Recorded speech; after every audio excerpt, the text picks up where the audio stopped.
Good evening. It's Tuesday night, 8 o'clock, and this is the Bob Leonard Show. We'll be with you for about an hour, and we take the stories that you've been reading about in the newspaper and watching on television this week, and we put our spin on it. We give you our interpretation, the story behind the story. And like we tell you every week, it's only our opinion. You can accept or reject it, but obviously we're going to have our say.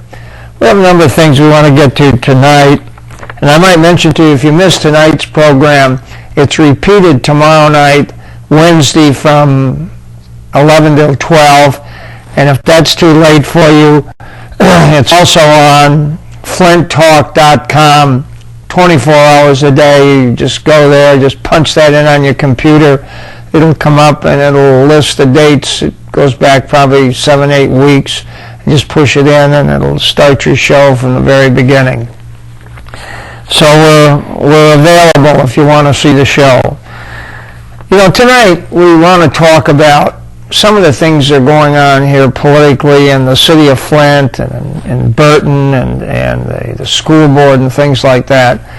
But, you know, about 8 weeks ago on this program, we criticized the controlling members of the Flint City Council. You know, the Neelys, the Kincaids, Simmons, Poplar, and Ananick, of fabricating a phony political issue to help their candidate for mayor, Dane Walling.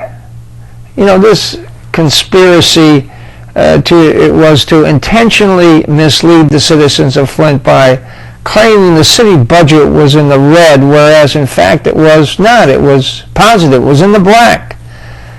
Now, this really false accusation was an attempt really to stampede the public, the citizens, the voters, into believing the city was being run by the present mayor so that the city was going broke and that a new state takeover was imminent. You know, this is, we said then that such a claim was clearly a fabrication and had nothing to do with the real financial condition of the city, but everything to do with politics. Let me tell you what I mean. Here we have a city council, a finance chairman, they control the council 5-4, calls in the accountant from Plant and Moran to give them an estimate of how the city was progressing halfway through the year. And the city wanted to know whether it was in the black or the red. And the accountant, an outside accountant, came in from the Plant and Moran and said, well, you know, we don't have all the figures. You know, there's monies that are coming in yet that haven't come in from the federal government, the state government, taxes, so it's really not a good analysis of what's really going on because of this money that hasn't come in yet. The city council, the finance committee, chaired by Mr. Ananick, insisted on getting some kind of an estimate. Well, the city, or the accountant said, look, without this money in right now, the city is in the red. Well, that's all they had to hear. And as a result, they start echoing that. They had, Ananick had press conferences announcing the cities in the red, and this is what they predicted would happen with Williamson. Now, Williamson's people took the position, hey, we don't have all the money in yet. And when it finally comes in and the year is up, we'll be in the black. And they said they expect to be in the black by about $6,900,000. Well, the result was that, notwithstanding that clear indication that the city is in the black, the opponents on the city council and Mr. Walling took up the claim that the city was broke, it was in the red, when in fact it was not. But let's hear what Mr. Walling had to say on this. Can you play that, please?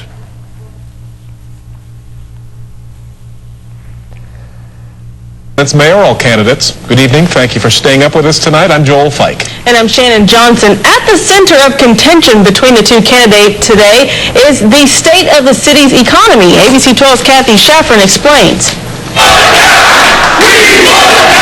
Mayoral contender Don Williamson was surrounded by supporters as he opened his new North Side campaign headquarters. Think I can have your support? His challenger, Dave Walling, meanwhile, was seeking the support of potential constituents, going door to door on the campaign trail. Both, however, were talking money. What I have documented is $22 million in current and future costs. Budget's right on track, and we have a surplus. Both appear to agree that the latest audit showed the city ended the fiscal year millions of dollars in the black.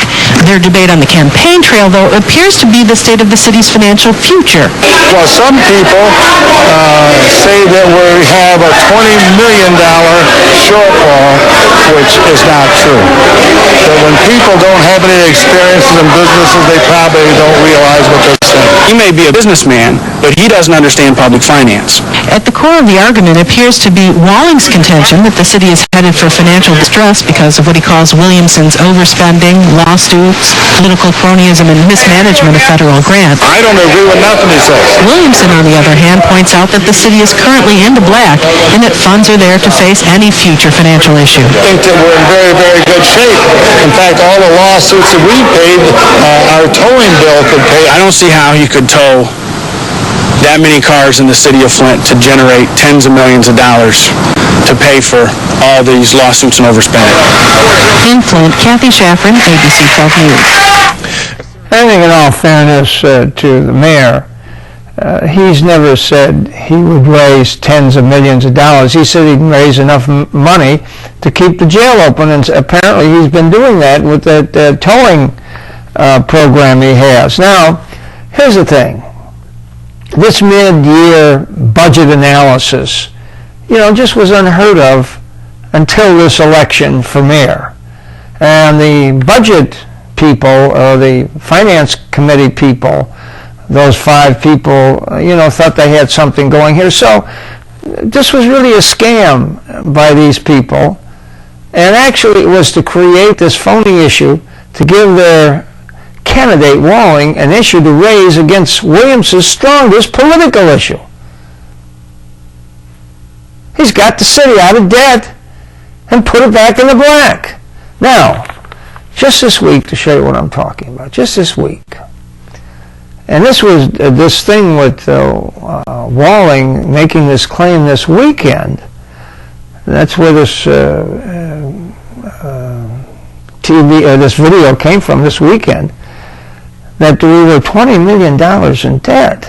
It really is kind of outrageous. It's really irresponsible on his part to say that, because here, on October 5th, 2007, a memorandum was sent to Darrell Buchanan, president of Flint City Council.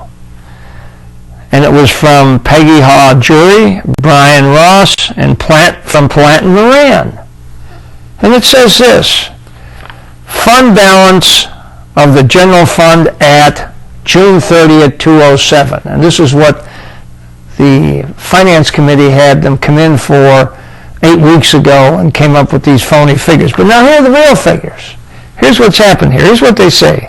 During the budget process, Finance projected fund balance to be $6,200,000. In September, the city issued a required report to the state that projected fund balance at $6,400,000 as of June 30th, 2007. Now keep in mind, this is an official document that's sent to the state. You can't fabricate that, because the state would be in here to look at it. They obviously showed where the money was. They sent that in, and the state, who was well aware of what's going on here, was satisfied with it. And it says the fund balance projection of $6,900,000 provided this week is consistent with those projections provided by Finance. So the projections of $6,900,000 $6,900,000 was consistent, as they say, with what they have found. Then it goes on to say, there are two issues outstanding that would materially impact the final fund balance. The retroact pay increase for the firefighters, estimated at $1 million, is yet to be recorded as a 207 expenditure. Based on the recorded activity, the unrecorded fire pay actuarial described above, finance projects fund balance to be $5,900,000 as of June 30th, 2007. So even if you put the $1 million that the firefighters are getting, you have almost $6 million surplus. So to suggest that the city is in the red is a distortion. And the tragedy about it is that the distortion is still being carried on by Walling with his statement. And he knows better. Now, the interesting thing here, and I think this is kind of interesting, this is sent to Gerald Buchanan, the president of the city council, and distributed to the city council members. The word was, according to people who were at the top of the city council, the effort was made by the majority, the ones that are supporting Walling, to keep this under wraps till after Election Day. It got out. Now, I can understand why they want to keep it under wraps, because, obviously, this kind of shoots a hole in their argument that the city's in the red. But the unfortunate part is, they say all is fair in love, war, and politics, and that's right, and if you want to take your shot, but you got to be ready to be challenged on it, and that's what we do on this program. It's a phony issue created to mislead the public, and that's the unfortunate part about it. Now that they know the truth, they're trying to hide it. Well, anyway, that's the one side of it. Now here's the other thing.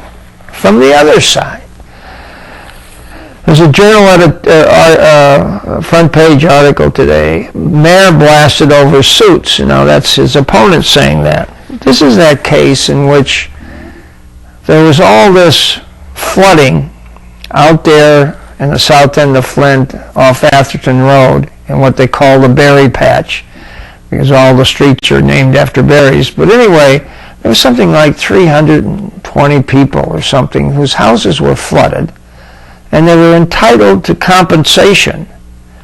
This was back in 2000 this happened. When Stanley was mayor, he ignored it. He said, I'm not paying it, and just ignored it. When Kurtz took over, he too ignored it. Now it drops into the lap of the present mayor, Williamson. And Williamson won't settle it either. He says he's protecting taxpayers' money. Well, maybe he believes that. But the fact of the matter is, almost every legal authority says he's going to have to pay that money. And it seemed to me when he took office, he should have made the effort to pay it and avoid all this additional expense. It's on appeal now to the Court of Appeals, all these cases. Dean Yotis is supposed to be on our program next week, and we'll discuss this issue. But it seems to me that this was a mistake on the part of the mayor not to try and pay these people off earlier, rather than go to trial where they got these mammoth judgments, and rightfully so. They've been waiting 8 years to have they can't sell their houses. They can't fix their houses up. They don't have the money to do it. I mean, when sewage floods your basement, it goes all the way up your steps to your basement floor, and then you have to wait for it to go down. You can imagine what it smells like in those houses. So they can't sell them, and they can't clean them up. It seems to me these people had a right to be paid in 2000 by Stanley, and in 2005 or 4, whenever Kurtz took over, 2003 I guess it was, they had a right to be paid by him, and now they have a right to be paid by the present mayor. Now he, maybe he really believes that the taxpayer shouldn't have to pay this, and he's going to have the Court of Appeals or the Supreme Court determine that. I guess he has a right to do that, but I think it's a waste of time and a waste of money, and that's something he should have taken care of. And, he deserves criticism in my mind for that, even though he may feel in good faith that he's trying to protect the taxpayers' dollars. But those are two instances where it seems to me that both of these candidates should really come clean on what's going on here. Let me go on to our next issue here, and that's the fact that you saw on television and read in the paper that Mr. Abbey gets 15 months in prison and he will appeal. He's the fellow who was convicted of bribing and extorting money from a land developer out in the city of Burton when he was the Public Works Director and the closest aide to the mayor, Smiley. And here's the TV story on that. Can you play that, please? Handed down for former Burton City official Charles Abbey. ABC 12's Kathy Sheffrin was in federal court for today's sentencing. She joins us live in the newsroom with details. Kathy? Terry, his attorney was arguing for probation. The judge in Abbey's sentencing said that with no jail time for Abbey, it would send the wrong message to other public officials. And so today, Abbey was sentenced to 15 months in prison. Oh, absolutely. I'm shocked.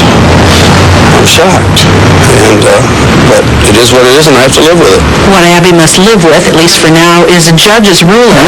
The judge sentencing Abbey to 15 months in prison after he was found guilty on charges of conspiracy, bribery, and extortion. The charges stem from Abbey's acquisition of a piece of property where his house is now built. A jury sided with the prosecution that claimed Abbey used his position at Burton City Hall to obtain the lot for free from a local developer, and then used his position to get financial favors for that developer, Blake Rizzo. Abbey continues to maintain his innocence. Well, I think there was mistakes made, but I surely know there was no criminal intent, and I don't think I broke the law. Abbey called the charges against him and the judges sentencing him to over a year in prison disappointing. But he says he remains encouraged by the judge's decision to let him stay free on bond until a resolution of his attorney's appeal, which some suggest could take well over a year. I don't think I've got very many breaks in this whole thing, and I'm disappointed. I really am, but I just hope that we'll see what goes in the appeal process, because I believe we're going to be okay. I have faith that somewhere along the line somebody's got to look at this and see what it really is. Abbey's attorney tells us he plans to argue in the appeal that there was no quid pro quo in this case, no promise of something in exchange for the property. He says he will file that appeal soon. Live in the newsroom, Kathy Sheffrin, ABC 12 News. Well, I don't know what he means by he hasn't got any breaks in this thing. I mean, he's living in a house on land that he didn't pay for, according to the jury. Here's what the Front Journal editorially said today, Tuesday. While former Burton official, it says Abbey's sentence violating public trust warrants prison term. That's the Journal's take on it. While former Burton official Charles Abbey suffers anguish at the prospect of prison, circumstances surrounding his conviction make his 15-month sentence seem reasonable and not excessive. Burton, one-time Public Works Director, faces time in a federal penitentiary for bribery and extortion related to accepting real estate from developer Blake Rizzo in exchange for favors from the city, an arrangement Rizzo described in scintillating detail during the federal court trial. Most significantly, and as noted by the sentencing judge, U.S. District Judge Paul Godola, Abbey continues to live in the Maplewood Meadows home built on the lot he received ostensibly free or nearly so from Rizzo. The implication is a lack of remorse on Abby's part, if not an abject refusal of acknowledge wrongdoing, even to himself. So now we have this situation, and you might remember that this was the case in which Rizzo and his secretary talked about delivering money to Mayor Smiley on a street corner in an envelope. Very unusual because Rizzo said he'd been bribing Smiley for some time and bribed him with a lot of money. And that case is still under investigation. The federal investigation is continuing. What will result from it, only time will tell. But Rizzo obviously is believed by the Federal Bureau of Investigation because he's been working with them for about 3 years now on this case and probably other cases. And they believe him. They sent a letter to the judge who was sentencing him after he pleaded guilty that he's being very cooperative and he was very helpful, and they felt he was telling the truth. So now we have this situation with the investigation still going on Smiley, and this man, his closest aide and friend, is going to prison for extortion and bribery. Well, we'll really see what results from this. There may be other things that will develop here. We'll see. Or maybe the investigation will conclude. Only time will tell. But anyway, let me go on here to another issue that I'm sure you've been reading about, and that has to do with this Career Alliance. That's the agency that receives about $21 million a year from state and federal grants and from foundations like the Mott Foundation and things like that. And they're supposed to take this money and use it to try to prepare the unemployed or underemployed people for better jobs. That's the whole idea. And there's been some question if this money hasn't been misused. And Ron Fonger, the fine investigative reporter from the Flint Journal, broke this story about 4, 5, 6 months ago, and things just keep getting bigger and bigger. We talked on this program about the use of the executive director's own son to install a telephone system that was unnecessary, in which he and his organization or his company or the company he was working with received $177,000 for the phone system. According to the people up there in Career Alliance building, it was unneeded. I know the Sheriff's Department has a criminal investigation going, and it would appear that they're having a tough time getting any cooperation from Career Alliance, which is a kind of a public agency in many respects, that should be cooperating with them. He had to get search warrants to get into that place. And then they issued a search warrant against the executive director's own home, Pam Loving, and took things out of there because they refused to cooperate. And you have to ask, what's that all about? Now here's the most recent thing. Here we have an agency shut down. Now this is outrageous.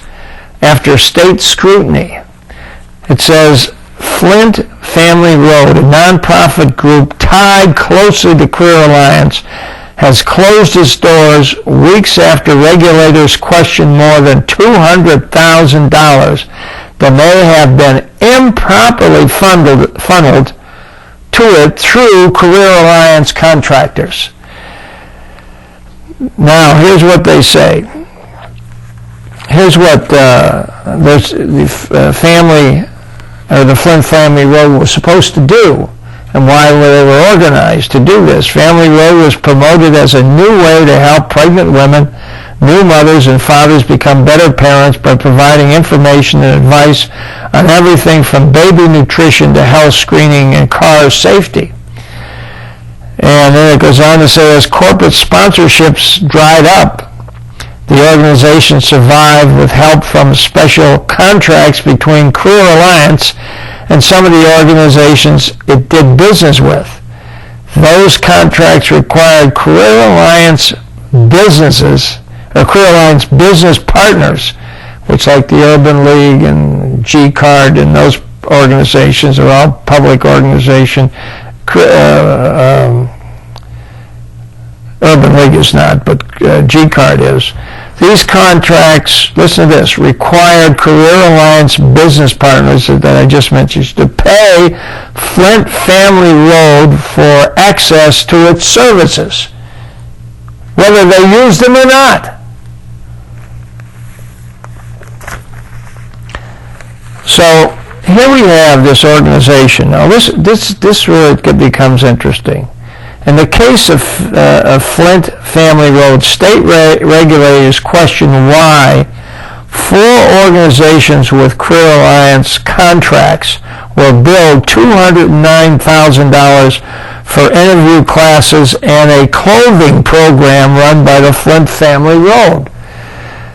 Not only does Career Alliance not have a written contract with the Flint Family Road, no written contract to establish what services are being provided, they don't know what they're supposed to be doing, or the cost of the services. The state said in a September 13 letter, but the organization apparently has no records or files supporting invoices for its most recent program year. It goes on to say, a September 13 report from the State Department of Labor and Economic Growth said subcontractors of Career Alliance paid Flint Family Road for supportive services, whether they used the services or not. The report questions the spending, which it says was done without competitively procuring the services and which duplicated services from other Career Alliance contractors already provided. The report says Career Alliance does not have a written contract with Flint Family Road that establishes the types of services to be provided or the cost of the services, and says a representative of Flint Family Road indicated, quote, all records and files supporting invoices for supportive services for program years 2006 and 2007, both hard copies and computer generated copies are non-existent. My God, it says, listen, it's just unbelievable. Do you hear what they're saying? They would give, at least in this case, in this 1 year, $200,000 through these other organizations to this Flint Family Road, and there's no records. They just gave them the money. They kept no records. They're gone. I suggest to you there never was records. They just gave them the money. Your money, my money. And no one that knows what they did with it. No one knows what they did with it. They were supposed to buy clothes, for example, for people who were interviewing for jobs, so they at least look presentable. And the word is that the staff people in this Family Roads organization used the money to buy their own clothes. Why not? Nobody was checking it. Another example of what's going on in the Career Alliance. What a rip-off that. $21 million those people got. And then, you look at who some of these people were on this board. If I can find that list. Here are some of the people on that board. Now keep in mind, when Stanley was mayor, he was absolutely the instrumental factor in getting Pam Loving appointed director of Career Alliance. And she's the one that makes about $200,000 a year, the most highly paid public official in the state of Michigan, more than the governor. Because their board of directors gave her anything she wanted, because some of them were in a serious conflict of interest, and that's being looked at now. Because their organizations they represented while sitting on that board was getting money from Career Alliance. But anyway, here we have this organization, and you have to say, what's going on here? Why is she being so generous and not asking for records? Not knowing what they're doing, not knowing where they spent the money. Maybe on themselves, who knows? Now one thing they can do is they can trace those checks that they were given either to G-Card or to Urban League, and then they chase Urban League's and G-Card's checks going to this family road organization, the Flint Family Road, and see where that money went to. Who cashed the checks? You go to that person, what'd you do with the money? You know, they have a paper trail. They can run it down. And I'm sure that's exactly what they're going to do. But let's look at some of the board of directors on this Flint Family Road operation. One was the director, Helen Williams, making around $54,000 a year, which is reasonable unless you got a $200,000 expense account. Then it becomes a hell of a job. And then you have and Helen Williams, what used to be on the Flint School Board, probably a nice person. I don't think I know her, but she was a very close friend of Pam Loving when she was on the school board. They ran together. Now here she starts this organization. First thing that happens is Pam Loving starts funding it with no records. Then you have David Dix, who's with the Flint Police Department, and has a big contract, security contract with Career Alliance that pays him a substantial amount of money every year. He's on the board.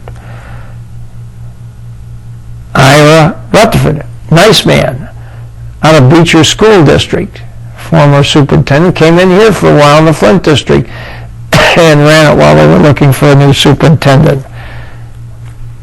But he's the president of the Woodrow Stanley Youth Foundation, which was an organization he had when he was mayor, and people contributed to it.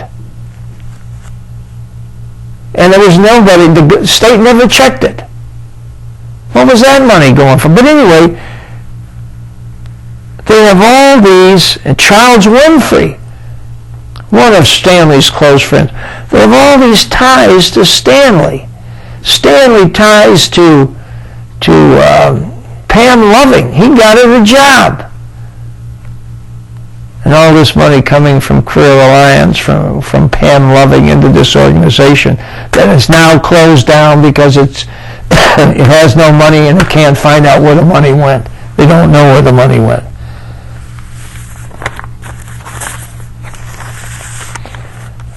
You know, and I'm convinced that this is just the tip of the iceberg, as I said before. And all of this money, is just an outrage that all this money is being taken, and nobody was checking on it to speak of until the state come in. What was that board of directors doing? All these prominent people they have on that board of directors for Genesee and Shiawassee County. They were all involved. They're all knowledgeable, but some of them are saying, hey, we were conned. We believed them and we should have been checking it. And for those people, congratulations. At least you acknowledge there's something wrong here. Well, why would you require the sheriff to execute search warrants to get records? Your records that involve millions of dollars of taxpayers' money. That doesn't sound too good as far as them being open and honest about this. Journal wrote an editorial about this Family Roads group. It says, Career Alliance, troubled job agency will need top leader. They talk about, they better do a national search, for what they're going to pay these people. I mean, if they pay anything what they paid Loving, they ought to be coming out of the woodwork from all over the United States, probably even from Europe. Mexico, that's where they're coming from now anyway. You probably have all kinds of people apply for a job paying that much money. That's what they're talking about. And they're right. They should get rid of the people that are directly involved with Loving and that organization during those days when all this money was being wasted. Well, anyway, it's a long way to go, but keep watching Ron Fonger's stories because he's on top of it. He's the guy that broke it, and I congratulate him for it. Let's briefly revisit the fiasco that's engulfed the Southwestern High School a couple of weeks ago. I say fiasco because the leadership at Southwestern High School and the Board of Education actually totally mishandled the situation when they wrongly allowed two Southwestern students who were serving jail time for a serious crime to come out of jail and play on a Friday night. Now, you must recognize they were on what they call a youthful trainee program, which says if you don't commit any more crimes, you behave yourself, then after a year or more, a little while after a year, the case will be dismissed, you'll have no record. Now keep in mind, this was a burglary of a occupied dwelling. It was occupied, as it turned out. And these guys obviously got a good deal. I question whether the deal was a good deal for the community, but Judge Nethercutt handled it, and I've got great confidence that he made a decision based on what he thought was best, and it probably ultimately was the best thing to do. But anyway, once you go on to the youthful trainee program, the whole idea is rehabilitation. How do you rehabilitate these kids? And that's what this was all about. Now, since that time, another thing has arisen. These youngsters were prevented from playing. The coach was dismissed or at least suspended. And since that time, the coach is now back in because of the efforts of certain people. And I'll talk about that in a minute. But I want to show you this most recent video, which concerns another problem that these kids are facing. And not only the whole Southwestern team is facing. And unfortunately, they really had nothing to do with either one of these issues. But they're suffering the consequences now. Play that next tape, would you please? Varsity team is forfeiting 3 winning games. This after school leaders realized a 5th-year senior had been playing on the team, a violation of MHSAA rules. Students say it's just not fair to their players. They should just did something about that one player, not the whole team should have suffered the consequences. Most folks in Flint we spoke to agree. Some say the Michigan High School Athletic Association should even consider changing its policy. Occupy his time. It keeps him out of trouble. When he can stay after school for football practice, whatever the case may be, it's better than him being out in the streets. I don't care if he's in school. This is 6th year. I still think he should be able to play. It don't matter whether or not he's been in school, play 8 years or whatever. If he's still in undergrad, then he still should play. This comes after a controversial if-winning season for the Southwestern Knights. They beat their rival Grand Blanc after Grand Blanc filed a complaint that Southwestern wrongfully recruited star player Mark Ingram Jr. from Grand Blanc. The MHSAA found no wrongdoing. Then 2 players being released from jail to play football and go to school were kicked off the team after public outcry. Still, Southwestern continued to win. Now, an apparent administrative overlook cost the team 3 games. One JV player says school officials need to make sure this doesn't happen again. I think they should do their job better. They should take care of business. They don't need to let stuff like that happen. As for exactly how this mix-up happened, school leaders are not commenting. In Flint, Kim Russell, WNEM, TV5. You know, the unfortunate part about this whole thing is these kids, you know, who are on the team, they had nothing to do with the 2 kids playing who had nothing to do with the ineligibility. They're suffering the consequences. They've lost an opportunity, most likely, to play for the state championship. Because you have to have 6 games, winning games, unless there's some unusual circumstances with the computers or where they'll come up with somebody with less than 6 to play if there are not enough 6 winning teams in that division.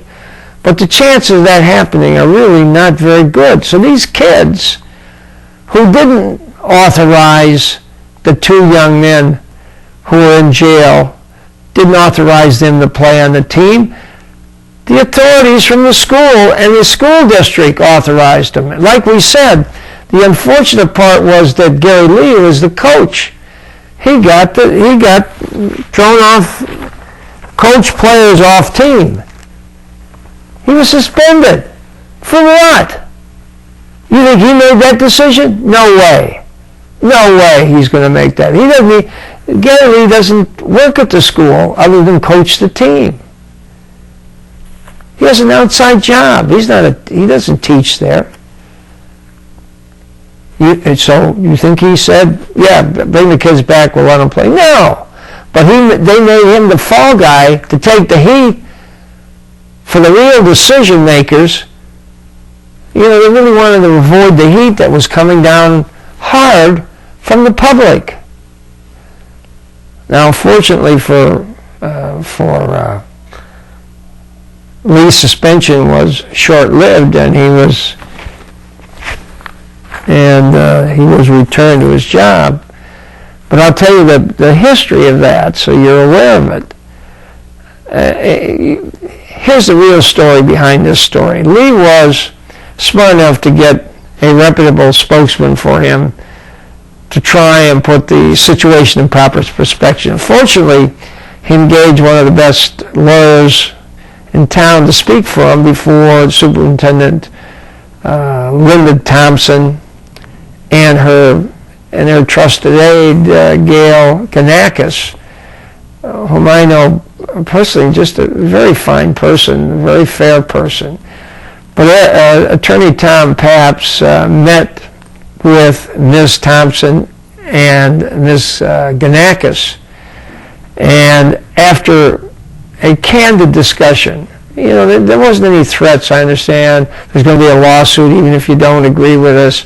They just went ahead and asked,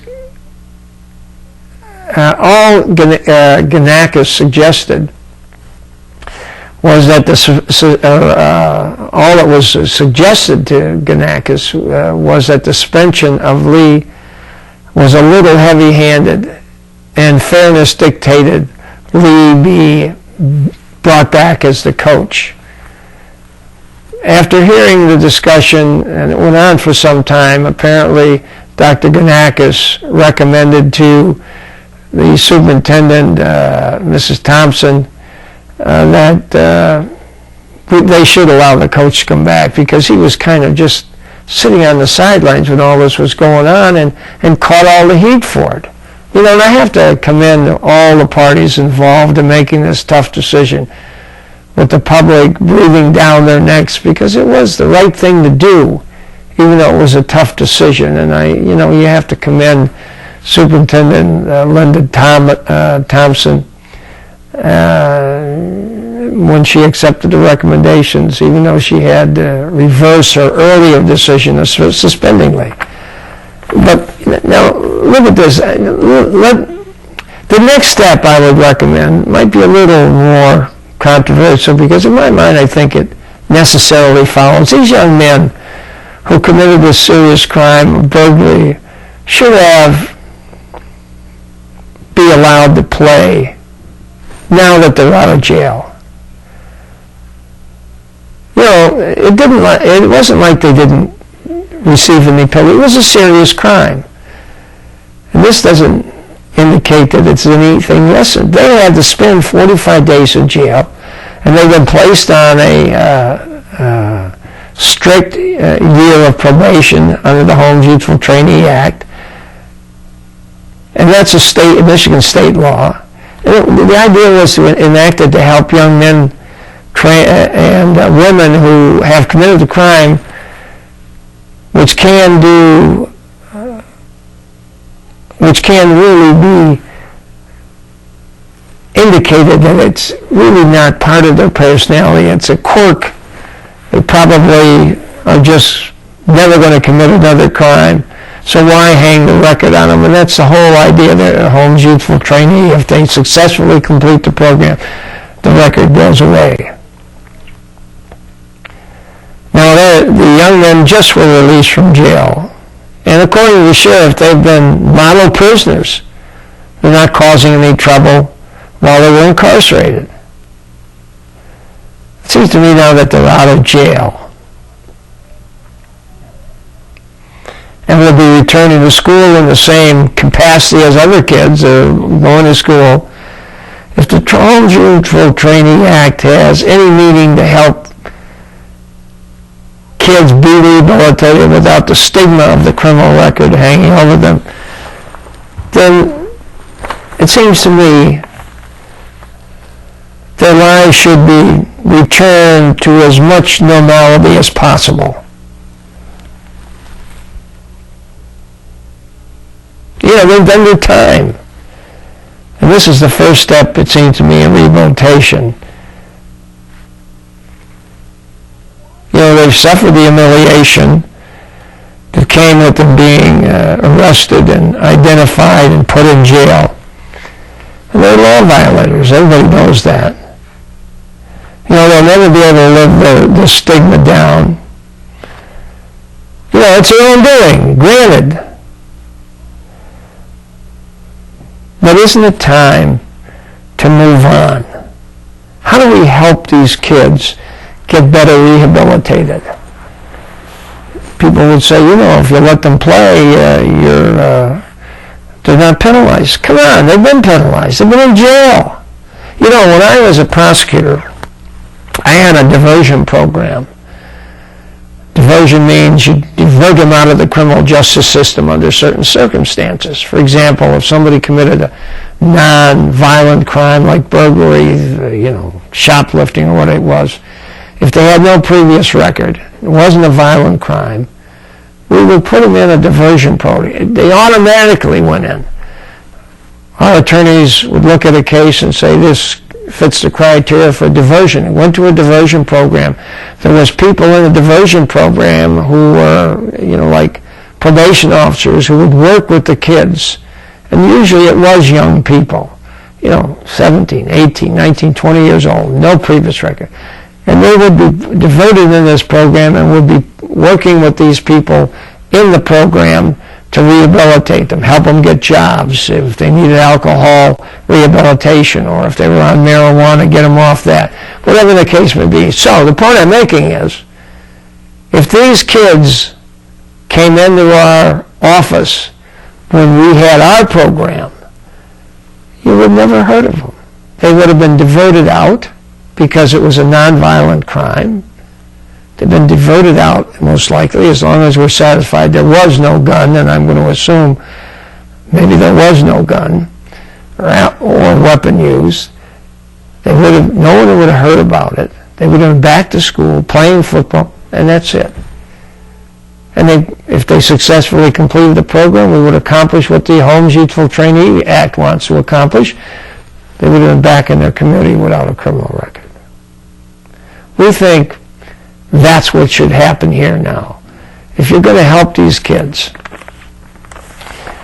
it would seem to me that you would try to create as much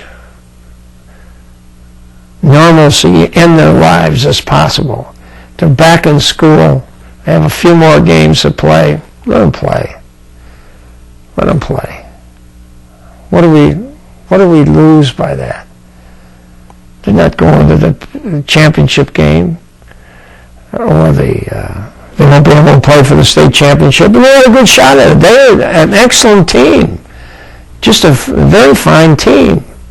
But keep in mind, all these problems that have been publicized have been the result of stupidity on the part of adults.